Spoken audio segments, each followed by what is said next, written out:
In today's video, we are going behind the scenes with one of the most exciting bike brands right now, Fairlight Cycles. And you'll know I love this brand for their amazing attention to detail, the ride quality, the looks and the geometry. And in a recent visit to their small industrial unit in North London, I went behind the scenes with Dom Thomas, the designer behind all their bikes. They're steel, road, gravel and touring bikes. And these are bikes that really resonate with lots of us cycling enthusiasts who aren't racing. We're not driven by what the pros are riding. We want a really nice, versatile, four-season bike for the riding we actually do. And in my opinion, for nearly the last 10 years, this small bike brand has been redefining what makes a bike truly special. So let's dive in and go behind the scenes. Hi guys, welcome to Fairlight. So once you've placed an order, this is where the order starts, the picking of the order. So this is our sort of storage room at the front. We store Shimano in here, FSA, machine parts. So down here we've got Bentley dropouts, axles, various hangers, standard hanger, direct mount, disc mounts.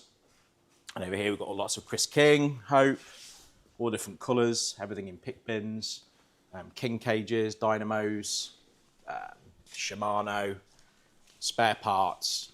So yeah, everything's sort of organised in here. Everything you need. Everything we need, and we've got Lucas over here, so Luke's looking after this area. And yeah, making sure everything is in place. He's responsible for the picking, so he makes sure everything's sorted out and that, when we process an order, it's systematic and happens smoothly. These are all the builds we'll be doing this week. So we're doing around 50 builds a week at the moment. And there's different flags on here. So boxed, picked complete, part picked. So the first job is to pick the order. So when we have a customer's order, which we'll probably have for several months, maybe some weeks, but obviously there's a bit of a lead time. Everything will be picked, put in a box with the customer's name. By the end of the day, or a couple of times a day, this trolley will be full of boxes, and it'll get wheeled through to the other end of the building. And yeah, the next part sort of goes over to the mechanics. So where are we now then? Surrounded by boxes. Yeah, so we're surrounded by boxes. So everywhere. it's obviously the dispatch area. So empty now. There's a big collection earlier, which you saw. Yes. All the frames going out across the world. So we ship all over the world. And yeah, this is our frame storage. So everything's, you see here, Strail pearlescent blue. That's the newest colour on the Strail. And then we've got Stealths, Ochres, Sicans. Yeah, so this is most of our frame storage. We have another unit opposite where we've got more frames. Are these frames sold? Yeah, so the majority of stuff in here will be sold. Wow. So we have a lot of back orders at the moment, which is great. We're grateful for that. But there'll be an odd frame that's free, certain sizes, certain colours. But even if it's on the shelf and the customer's placing that order, our build schedule is full until September. We've got that. That's how many orders we've got in the system. So I think people don't understand when they place an order and kind of get it sooner. It's not just if the frame is here in the building, it's the capacity in the workshop to do it and to do it our way with the quality, the beaming, the facing, which we'll look at in a minute, and preparing the frame to our level. But yeah, so most of the stuff here is certainly a good chunk of it will be sold to orders that are booked in the system. And obviously we have, a lot of these frames arrived last week, or the last row of Sicans arrived last week. So we have containers arriving at the moment every 4 to 6 weeks with different models in. Yeah, so it's logistically getting more of a challenge as we grow into sort of a medium-sized business, I guess. Yes, this is all frames over here, more frames here, and then at the back here we've got more frames. Wheels. So we do a lot of Hope. Wow. Hope have lots of different colours, so we try and carry a decent stock of Hope wheels. Hunt wheels, DT Swiss wheels at the end.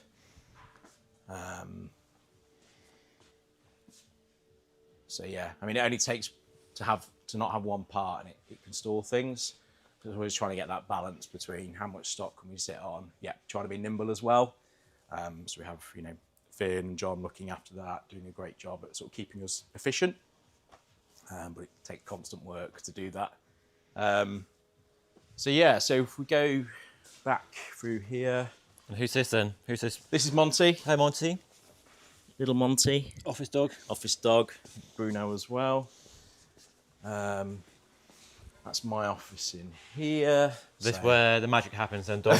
The HQ. Yeah, sometimes, yeah. Your... So, yeah, it's just mainly where I'm doing stuff, depending what phase we're at. So we're doing we're always doing design, but...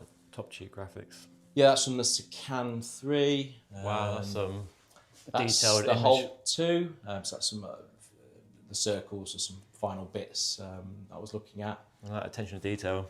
And that was the Shows through, cable isn't it? guide. So, I mean, obviously, that's some of the... trying to find that little details. We've got that modernist detail. We ended up with that. We're just adding something that had a small amount of detail, a little bit of care. Imagine it's a tool you use a lot. So we usually are, yeah. The guys always moan because whenever we do the design notes, I've got these cheap part calipers, which I've had since I was frame building. So they bought me some Some fancy ones. Matoyo, which is still in the box Oh, yeah. because I'm kind of attached to these. Well, they work, don't they? So yeah, we've got graphics here. So you know, we're doing a lot of the. Usually when we get to the end. I mean, 2 weeks ago, my desk was sprawled with stuff, and we've had just signed off on whole. It still is, to be honest. Well, yeah, It's organised. functionally organised. So whole graphics we've just finished. Sort of mocked up there on an old frame. Tubing, lots of tubing samples behind you there. So Oh, crikey, all yeah. the custom tubes that usually take a few versions to get right. I'm pretty fastidious with archiving of stuff. It's So just tubes everywhere. yeah, Wow. and samples so drop different versions and dropouts. That.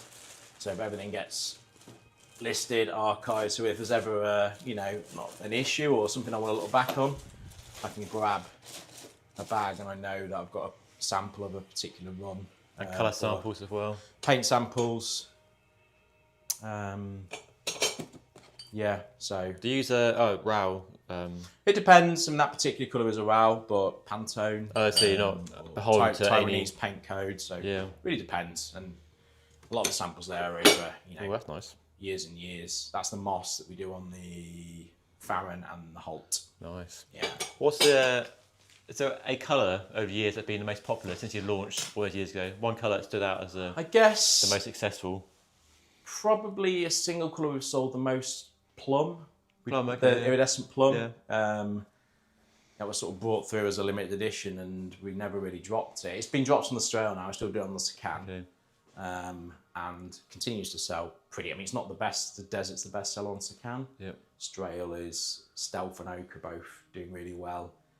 Farron, Moss does well, and then the Holt. Again, I think Moss is the best seller on that. Okay.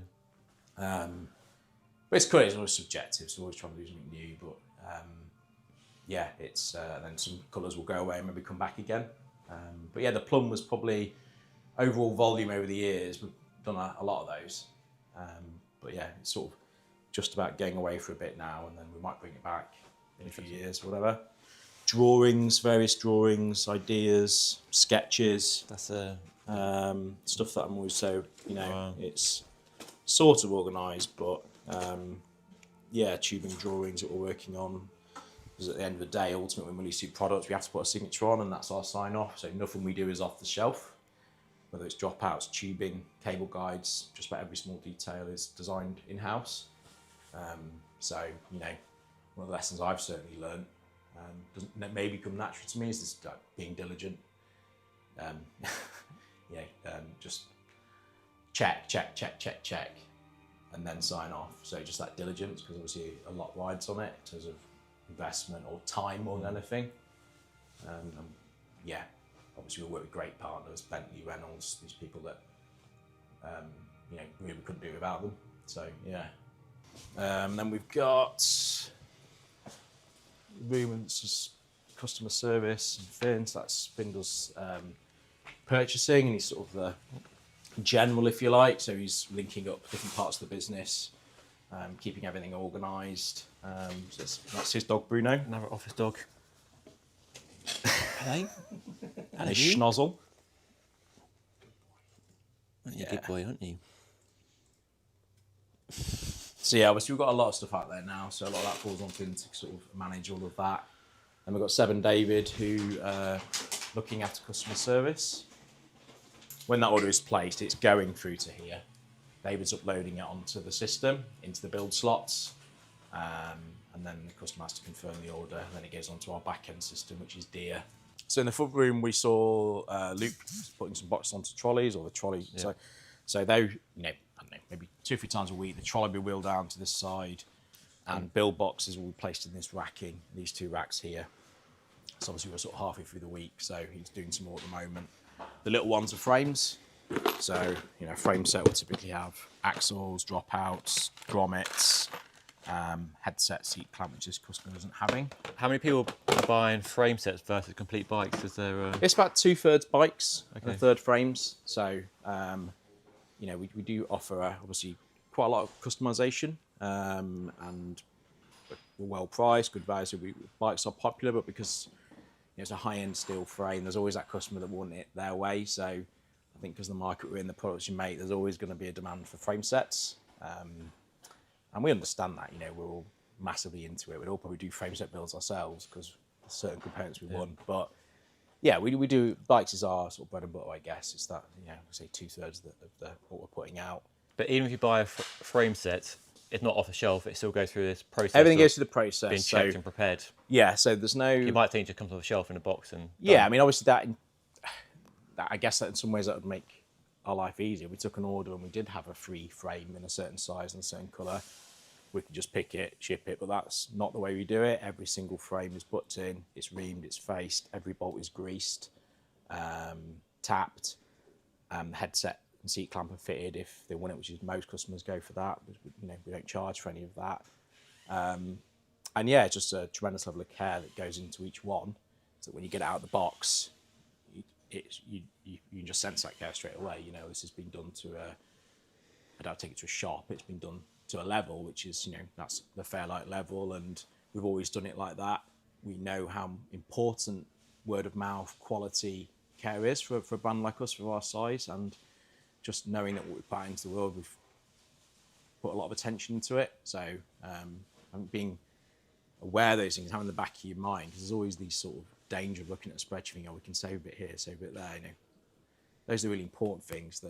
What the customer sees, what they get, the feeling they get. That's more important than any of that other stuff that we might be concerned about. And that it's a feelings game, fundamentally. So, and then the guys, the mechanics, into the workshops in here, yeah.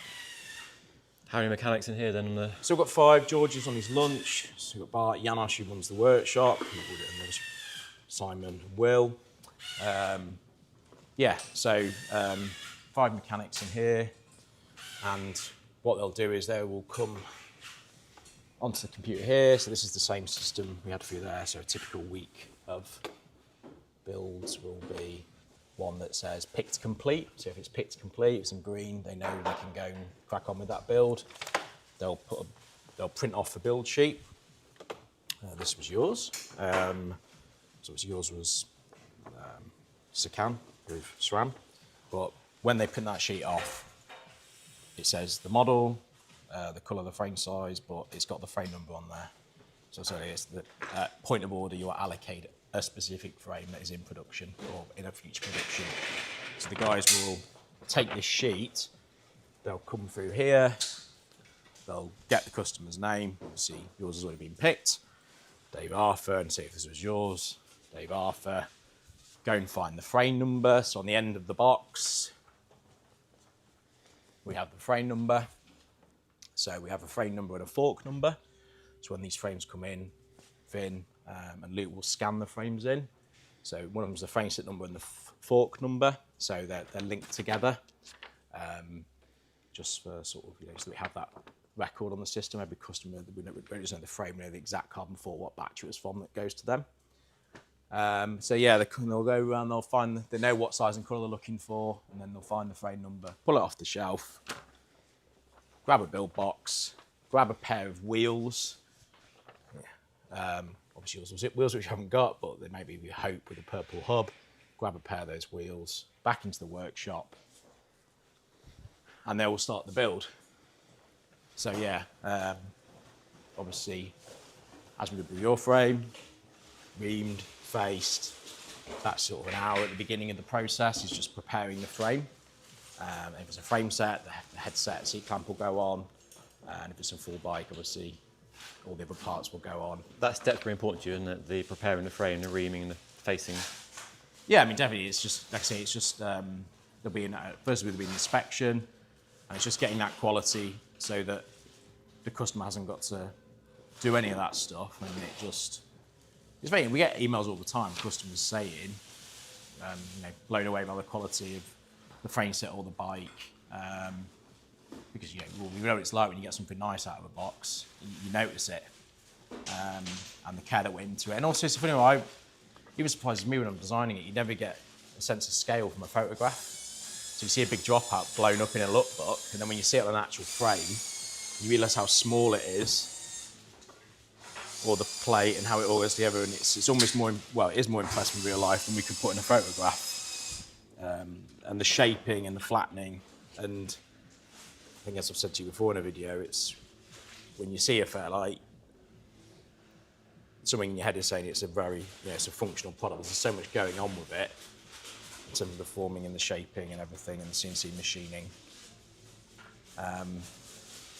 So this has been prepped. You can see it's been faced, and the head tube's been reamed and faced, or it hasn't been reamed and faced yet, this one. So that'll be next. And then these are various sort of, consumables that the guys will have through here. Wow. Okay, look at this. So bolts, the frame bolts, the bolts are already in the frames, but it's different bolts, things like cable guides, clips for disc brakes, cable protectors, DI2 things for the seat post. Daft, I'm going nuts. Yeah. Cable guides, so Sican and Strel have their own 3D printed guides. These are the Sican 2x. Grommets. 1x and 2x cable guides. And then, grommets, olives, spurs, bolts for disc brakes. So it just makes sense to have this through here because, like I said, they're using a lot of it and it's at hand. And even if some of it might be with the frame, it'll slow us down if we don't have it. So we keep a good stock of stuff through here. We do dynamo wheels, a lot of those. So you can see we usually have more than that. There's 6 or 7 up there. So we build those in-house. That's quite a popular upgrade now, is it? Yeah, it is. We've always done that since day one. So we do a lot of dynamo stuff. Kind of goes hand in hand with the products that we make. Really functional, all-season bikes. So Son hubs, Hope rims, and there'll be some time booked into kind of every couple of weeks for someone to build. Usually Will does a lot of the wheel building to build a load of wheels. So that's our operation. So it's very calm in here. I mean, how many bikes a day are the mechanics doing each? You're doing 50. Yeah, I mean they do sort bikes of a week. again, like I say, build stops at the moment with 5. We're trying to do 50 frames bikes mix, and that's sort of 2/3 bikes. And then as drops of, so at the moment we're doing a lot of Sicans because we had delivery last week. The week before, and 2 weeks before, we're just ploughing through Farrens. So you'll tend to find at any one time it's generally a certain model, and then sometimes it'll be a mix of all sorts.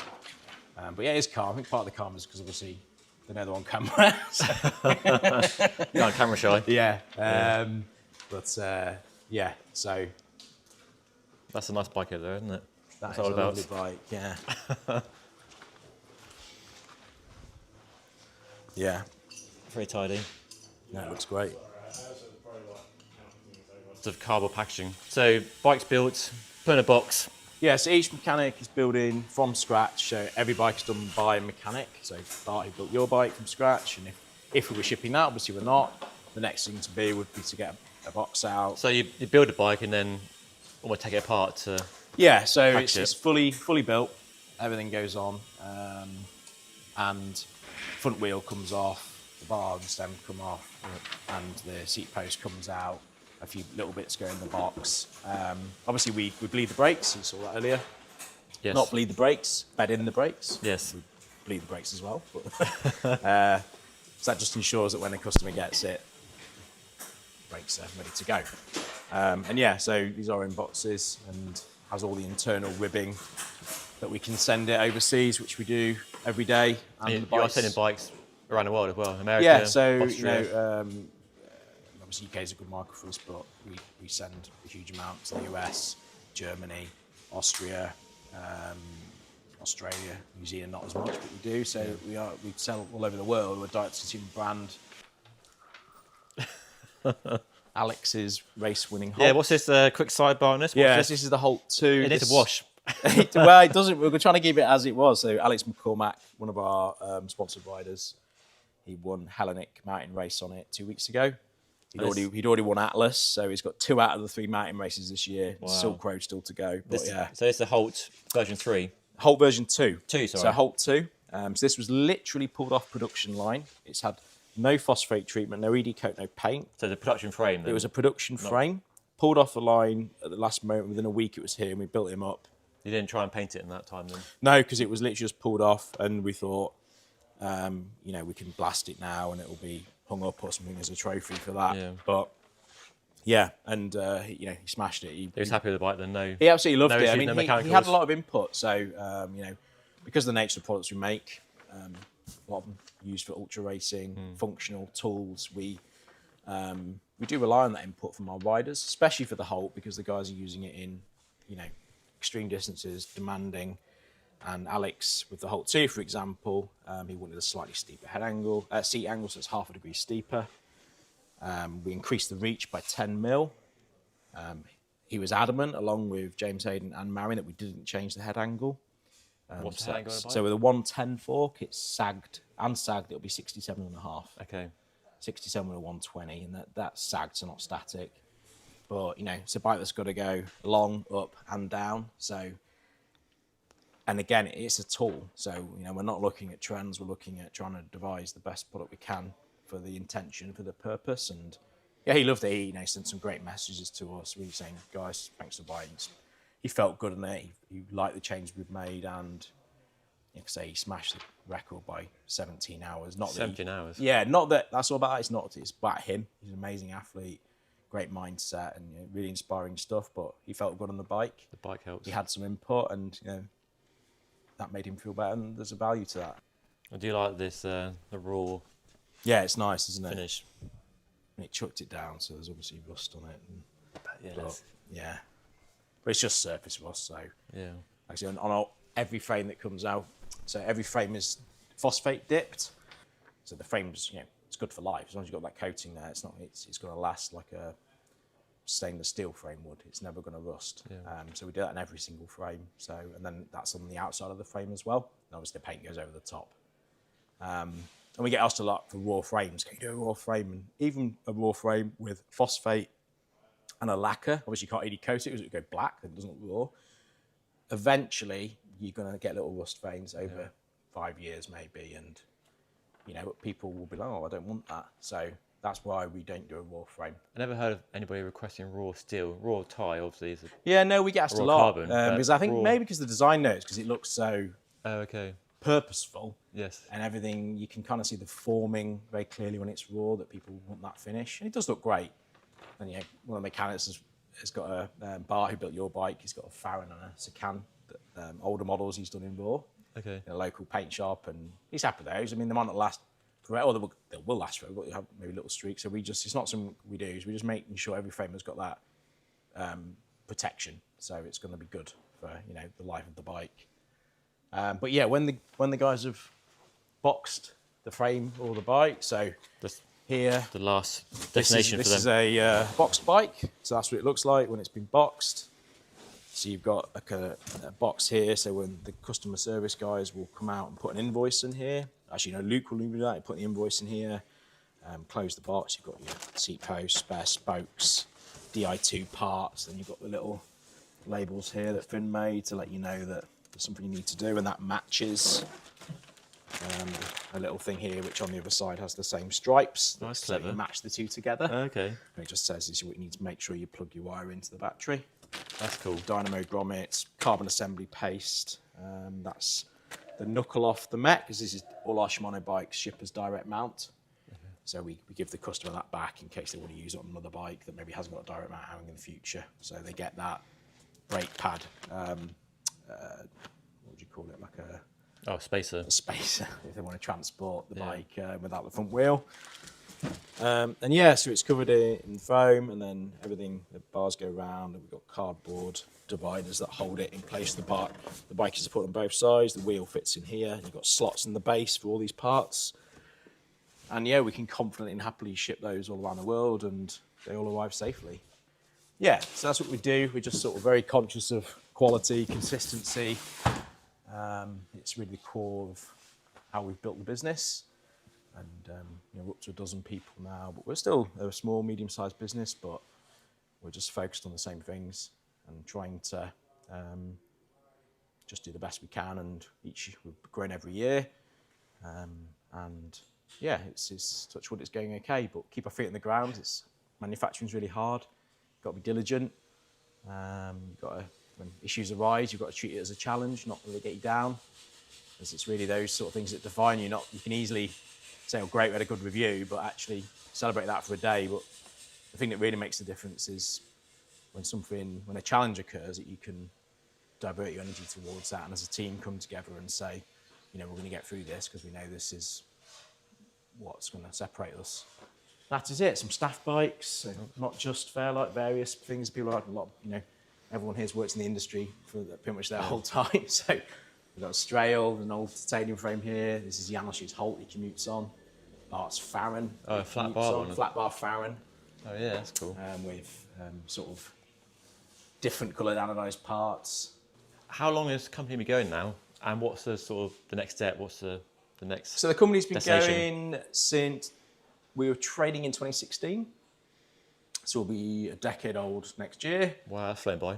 Which has flown by. And what's next? I mean, obviously we're always working on new products and always trying to evolve our existing range. So we're not necessarily trying to cover every single base in the market. We have the key bases covered of the sort of bikes that we're interested in, that people want to ride, and we try and make those the best they can be. And obviously that kind of shows in our business model. We're on version 4 Strail now, version 3 Sican, version 3 Farron, version 2 Holt. And yeah, just to keep doing what we're doing. Like I said, the world is our market. I'm sure if you went into a cycle shop somewhere in the US and you mentioned Fairlight, they might know us, but they probably won't, because we're still small. In the UK, everyone might know us, and yes, there's a lot to grow into. I mean, not that it's all about growth; it's about building a good, solid business, good foundations, absolutely being focused on quality and design, innovation within our little sector, and just seeing where that takes us, I guess. In that near 10 years, you have quite a tight range of just 4 models. Yeah. But one of them's up to 4th version. Yeah. That being deliberate. You haven't scaled up and tried to hit every niche and diversify. You kept it quite tight and focused. Mm-hmm. That's been a clear, deliberate move, hasn't it, on your part? Yeah, because our brands might have expanded beyond that in the 10 years we've been going, with more segments. There's obviously within the sort of niche that is steel bikes, there is lots of sub niches across categories. There'll be brands that do have 5 or 6 different gravel bikes, each covering maybe a different tyre size or slight niches within that. But I think again, it's a philosophy thing. It's you can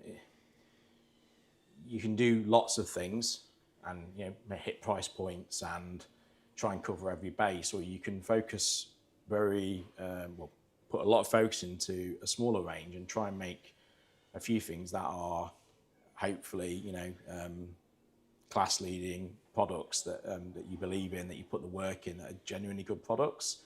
And also it's about being true to does the bike have a sort of purpose to exist. So one of the things that I was asked recently by another journalist, and it was a good question, was have you not thought of doing a stripped down sort of race Strail, no mudguard mounts, shorter chain stays, no dynamo routine, just really racy.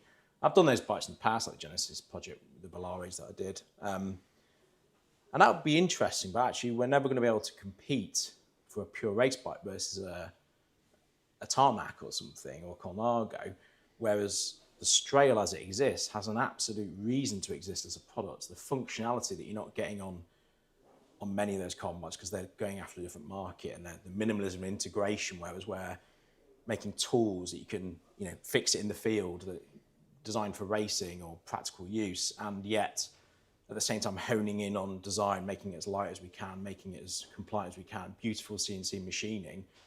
And you would look at that product and go, actually, this absolutely has a reason to exist. The material works really well for this product.